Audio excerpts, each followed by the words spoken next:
Yo, what's up? This is Chris Webber, and you're checking out Rolling Out. That's right, Rolling Out, the business exchange. Check it out, baby.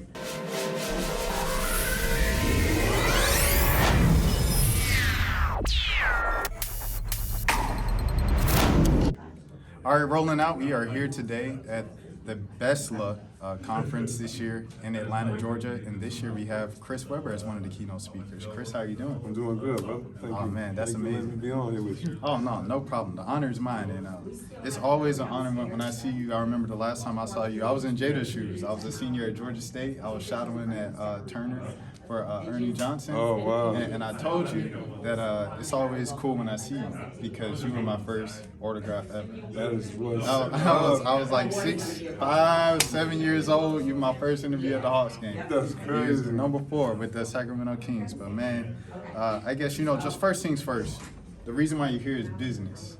And you're such a businessman. We've seen your name in talks of being a part of ownership groups and everything like that around the league. Who really first got you into business? That's a great question. I think that in my travels and playing, I had access to businessmen and people I just naturally became friends with, and then I found out what their interests were, how they did what they did, and then I would get advice. And so I think it was just business mentors, but the people that I wanted to be like were athletes that went on after basketball, like Magic Johnson, from him doing Starbucks to movie theaters to, I think he's owner of the Lakers, the Dodgers, and everything else now. So it really was like the example of those basketball players, Magic, Isaiah, Benny Johnson, others, that if you look at their track record, what they've done off the court, it's as impressive as it was on the court. And then, especially when you think about entrepreneurship, just in general, after the game, because, like you say, you can do something like become a broadcaster and things like that. But if Turner, hey, Chris, we gonna move on, you got to keep the money coming. Yes. Just what are some like entrepreneurship tips that you can give to current athletes and then even just people in general, because any employee is going to need that advice. Yeah, I would say with entrepreneurship is we all have special gifts and ideas.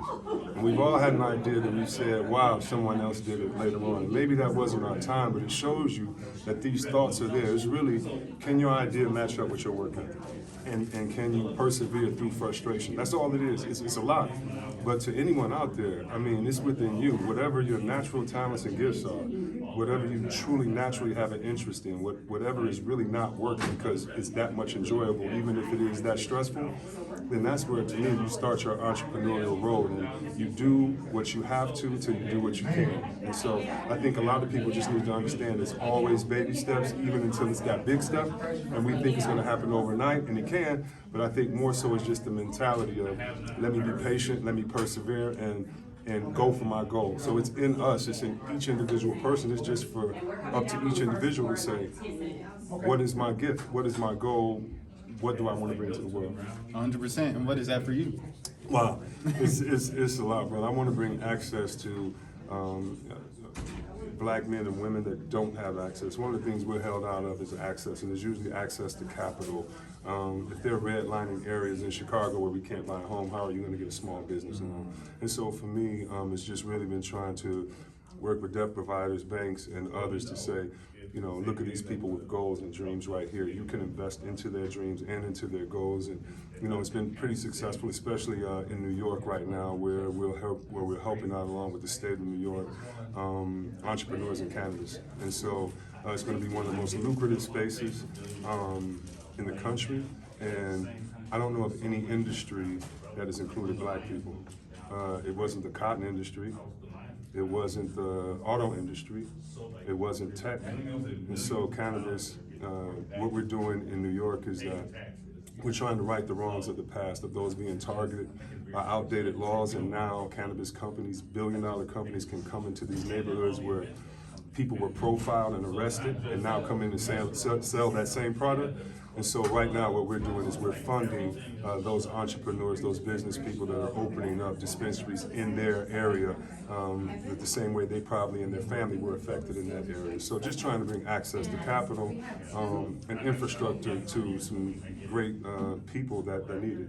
And there's a lot of NBA players and former athletes that are in the cannabis industry right now. You think of the Al Harringtons, you think of,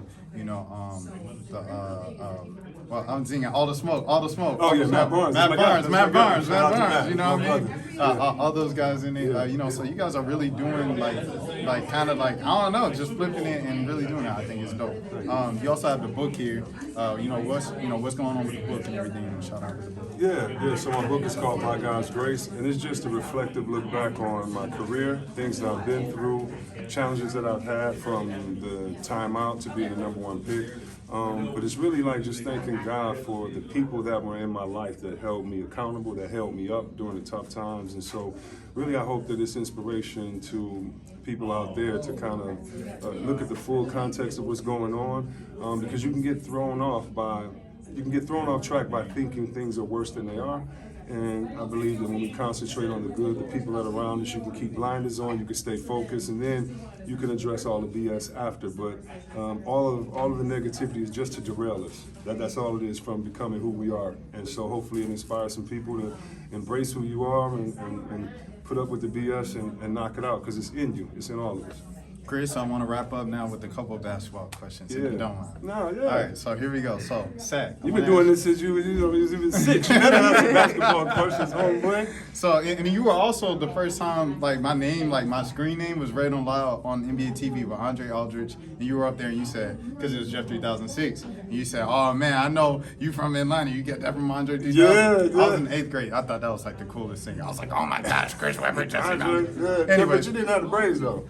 No. Hey, nah. I think I did in 8th grade. In The 8th same grade, way? I had I just Okay. just cornrows. Okay. But okay, so Sack, I want to ask you about Sack. You know, how you feeling about just Sabonis and the entire team? So I'm geeked. I go back to Sack on the 12th and the 14th. This is the last 2 games of the season. I love Sabonis. I hope he breaks every record that I had. I'm proud to watch him because I played against his dad. So he's not my son, but I look at him like, okay, it's your turn. You know what I mean? So I love Sabo, Fox, all the guys on that team. I'm a little worried as of right now because we're in 8th place in the playoffs, and you don't want to play in and have to go against the Lakers or go against Curry. We don't want that. So I'm a little worried right now, but I know they'll handle it. And then the final question. It was breaking news. The reason why I'm running a little behind today, Bronny declared for the draft. What? Yeah. No, you're lying. I'm so serious. He's going to work out for a few teams, interview with a few teams, and then make his final decision. Okay. Just your reaction to that. My reaction is, Bronny, you better chase your dreams. My reaction is, Bronny, don't listen to anything anybody has to say that's negative, because when we get bored, we spew negativity. My thing is, you, your pops, your wonderful mother, brothers, sisters, you got it. Do what you got to do. Do what you got to do, baby. It's all good. You know, because if you don't believe in you, who else is going to? So that's shocking news to me. I think it's going to be somewhat of an uphill battle because of the whole context, but I think he's going to fare just fine. He's going to be all right. All right, everybody. Chris Webber is in there. Is there anything else that you like to plug or let people know that you have coming up before we get out of here? No, just go check out chriswebber.com where you can get a book and even get you a signed one as well. So chriswebber.com. All right, Chris Webber, you heard it here first. Business Exchange rolling out. I'm Rashad Milligan, and until next time, please take care of yourselves. Peace.